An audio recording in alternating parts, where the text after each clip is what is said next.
First, let us understand what is SRE. So, SRE or Site Reliability Engineering is an engineering approach to operations.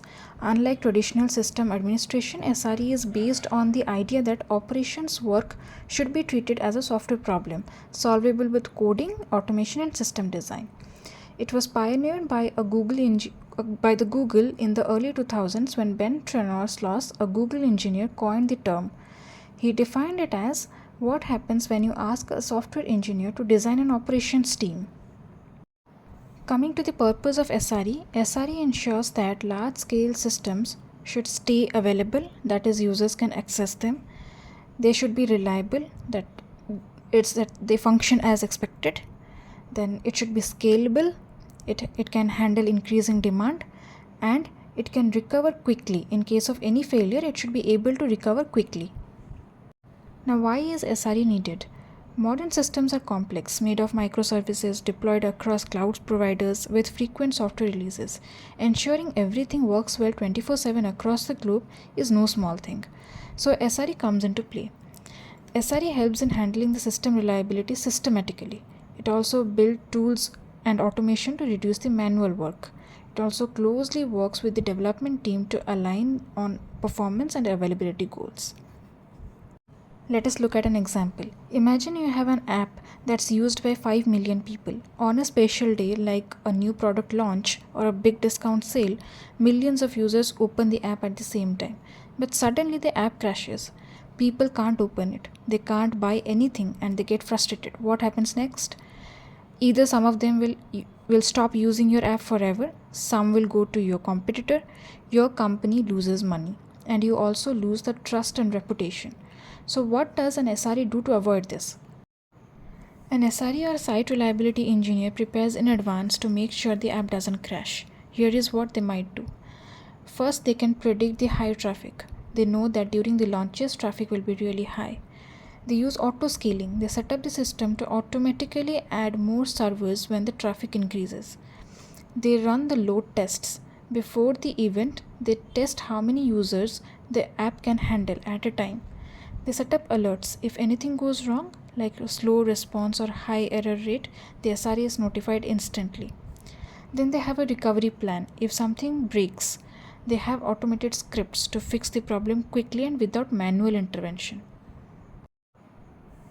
Let's understand with an example in simple words. Let's say you are launching a new mobile phone and you have advertised it for days. On the launch day, millions rush to your app to order it. Without SRE, the app might crash due to overload. But because of the SRE team, the app automatically scales up to handle the traffic. The errors are caught and fixed quickly. Most users don't even notice any issue. Like it's fixed so quickly that they don't even notice the issue. As a result, your launch is a success, your users are happy, and your company earns more and looks professional.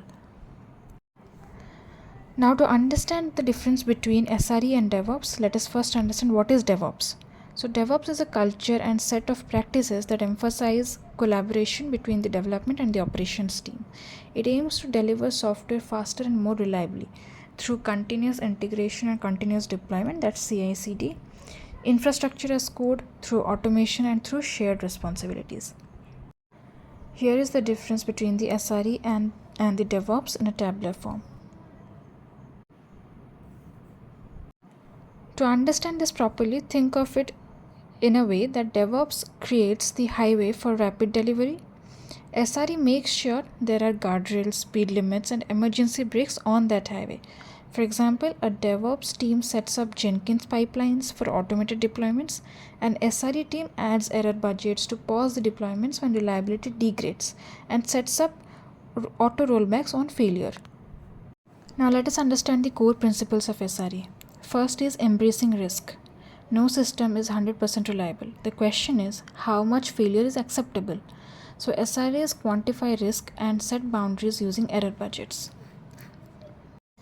Second is service level objectives.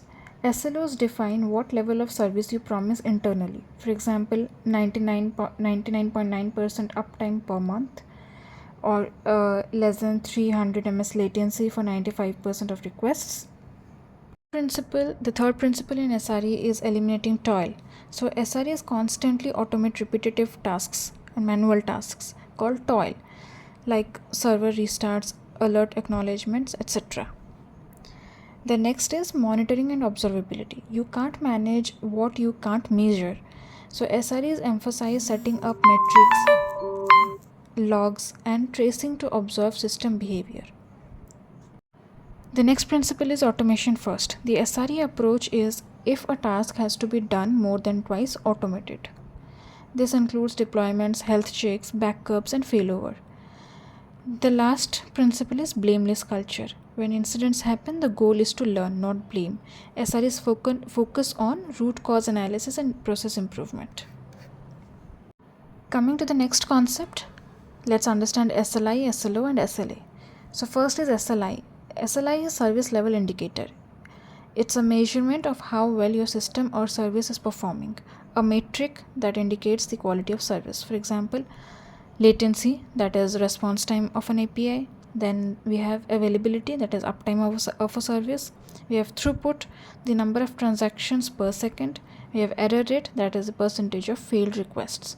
Think of it like a thermometer for your app. It tells you how hot or how cold things are, but in terms of speed, availability, and errors.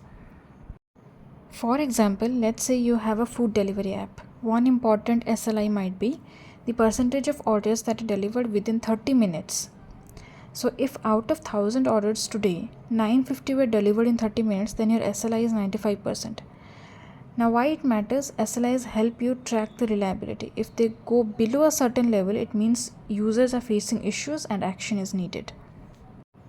The next is service level objective. What is an SLO? So it's a goal or a target you set for your services performance based on the SLI, based on the service level indicator.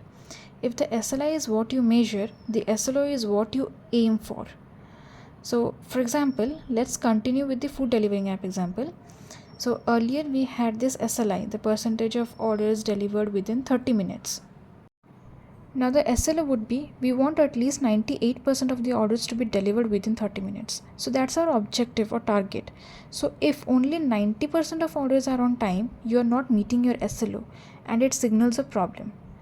And more examples of SLOs could be uptime. The app should be available 99.9% of the time in a month. It could be error rate, less than 0.1% of login attempts should fail. It could be latency, 95% of web pages should load in under 2 seconds. These are some of the more examples of SLOs. Now why SLOs matter? It helps team know what's acceptable performance, and it helps them track if they are meeting user expectations, and it also helps them decide when to stop pushing new features and fix reliability issues. Now coming to SLA or service level agreement, it's a formal agreement usually between a service provider and a customer that says, we promise to give you this level of service or we will compensate if we fail to do it. It's like a contract with penalties if the promises aren't kept. For example, let's go back to the food delivery app example. So suppose a restaurant uses your app to deliver food and you have this SLA. We guarantee 98% of orders will be delivered within 30 minutes. That's your SLA. If not, the restaurant will get a refund of 10% of the delivery fees. So if the service meets the goal, everything is fine. But if it fails, for example, only 90% of them were on time. We promised 98%, but let's say only 90% of them were on time. You owe the restaurant some money back. Here is a difference between SLI, SLO, and SLA in a tabular format. Now why SLA matters? SLA is important in business agreements. It shows you are serious about quality. If you don't meet your SLA, the customer may ask for compensation. It could also leave your service or take any legal action, but that's in the extreme cases. Now let's understand what are error budgets. So an error budget is the maximum allowable failure before you pause the new feature releases. Now how it works: if your SLO is 99.9%, your error budget is 0.1% failure. If a month has, let's say if a month has 43,200 minutes, you can only afford 0.1% of failure. That's 43 minutes of downtime. For example, let's say a service was down for 50 minutes in a month with a 99.9% of SLO. That's a violation. The SRE team can block further deployments and enforce a freeze until the issue is resolved. First resolve the issue and then continue with the further deployments.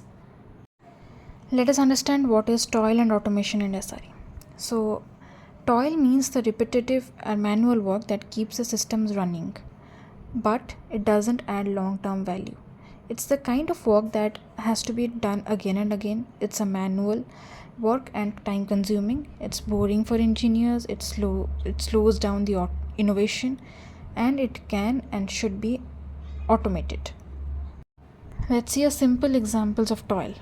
So examples could be restarting a server every time it crashes, manually checking if a website is working, logging into 10 servers every morning to check disk space, manually creating a new user account every time someone joins the company.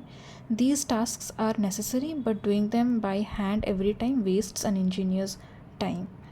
They need to be automated. Coming to automation, automation means using scripts, tools, or systems to do these tasks automatically with little or no human effort. SREs aim to reduce or eliminate toil by building automated solutions. For example, imagine you work for a video streaming app. Every night at 2 a.m., one of your servers crashes. Someone from the team has to wake up, log in, and restart the server. This happens every day. So that's a toil. So in this case, an SRE writes a small script that detects when the server crashes and automatically restarts it. Now the task is done in seconds and nobody has to wake up. So this is called automation. Now here is the difference between toil and automation in simple terms and in a tabular format. Now coming to why toil matters. It frees up time for engineers to work on better features. It improves the reliability because scripts don't forget steps. It reduces burnout. No more waking up at 2 a.m. It also helps the system scale smoothly as users grow. Now coming to incident management. What is incident management in SRE? So in SRE, incident management is the process of detecting, responding to, fixing, and learning from the system failures. An incident means something that went wrong. A service is down, the app is slow, or users are getting errors. These could be incidents. The goal is to bring the service back to normal as quickly as possible, minimize user impact, and understand what went wrong and prevent it in the future. For example, imagine your food delivery app suddenly stops working. Users can't place orders and restaurants are calling to complain. That's an incident. Here is how an SRE team handles it step by step. So detect the incident first. The monitoring system sees a spike in errors or the app goes offline. An alert is sent to the on-call engineer's phone or email. For example, the system sends an alert like error at 85% of orders are failing in the last 5 minutes. So this kind of alert is sent to the on-call engineer's phone or email so that he or she can see and fix it as quickly as possible. Now the second step would be responding quickly. The on-call SRE gets the alert and logs into the system immediately. They check the logs, dashboards, and the system health to understand what's broken. The database is, for example, it could be like the database is full and the app can't store new orders. This could be a problem. Coming to the third step, it is to mitigate the problem. The SRE clears up space or switches to a backup database. The service is restored quickly, even if only temporarily. For example, the app is working again within 10 minutes or 15 minutes and users can place orders. Step 4 would be to communicate. The SRE team informs the developers, managers, and possibly the users. A status page might show, we experienced a short outage and the service is now recovering. Then fifth step would be post-mortem. What did we learn? After the issue is fixed, the team writes a blameless report. What went wrong? Why did it happen? How did we fix it? And how can we improve it the next time? For example, they realize the database wasn't set to auto-expand. The next time, they will monitor storage more closely and enable auto-scaling. Now let us understand what is monitoring in SRE. Monitoring means watching your system using tools to track specific data points called metrics and getting alerts when something goes wrong. You define what to watch, such as CPU usage, memory usage, error rates, response times, or number of users. For example, let's say you have a food delivery app. You set up monitoring to track how fast the app responds, that's latency, count how many orders are placed every minute, and alert if the error rate is above 5%. Now if something breaks, like users can't place orders, your system alerts you immediately so you can fix it quickly. Now coming to what is observability in SRE. So observability means how well you can understand what's happening inside your system just by looking at the outside signals like logs, metrics, or traces. It's not just about getting alerts, it's about debugging unknown problems. When something unexpected happens, observability helps you answer what's going wrong, where is it happening, and why is it happening. It gives you the full picture, even for problems you didn't plan for. Here is the key difference between monitoring and observability in a tabular format. In simple terms, monitoring is like having a car dashboard. It tells you when your fuel is low or engine is hot. And observability is like going to the mechanic when you hear a strange sound. They investigate deeply to find the real issue. Now let's understand what is reliability, availability, and durability. So reliability means that your system or service works correctly and consistently over time without unexpected failures. It's about how dependable your service is. In simple words, can users trust that the app will do what it's supposed to do every time? For example, you use a food delivery app every day to order lunch. If it works smoothly every time, doesn't crash, and places your order correctly, that's a reliable app. But if one day your order gets cancelled without any reason or you get charged twice, that's a reliability issue. Coming to what is availability, availability means your system is up and running when users need it. It's about how often the service is online and accessible. It's usually measured in percentage uptime over time. So like 99% of uptime is like 7 hours of downtime per month. 99.9% uptime is like 43 minutes of downtime. 99.99% of uptime, it's like 4.5 minutes of downtime only. In simple words, is the app working right now when the users try to use it? For example, let's say your banking app is down every Sunday night for 2 hours. That means it's not available 100% of the time. If users can't transfer money when they need to, that's a low availability problem, even if the app is reliable when it does work. Coming to what is durability. Durability means that your data is safe and won't be lost over time, even during crashes or disasters. It's all about protecting stored data. In simple words, will my data still be there tomorrow, next month, or even next year?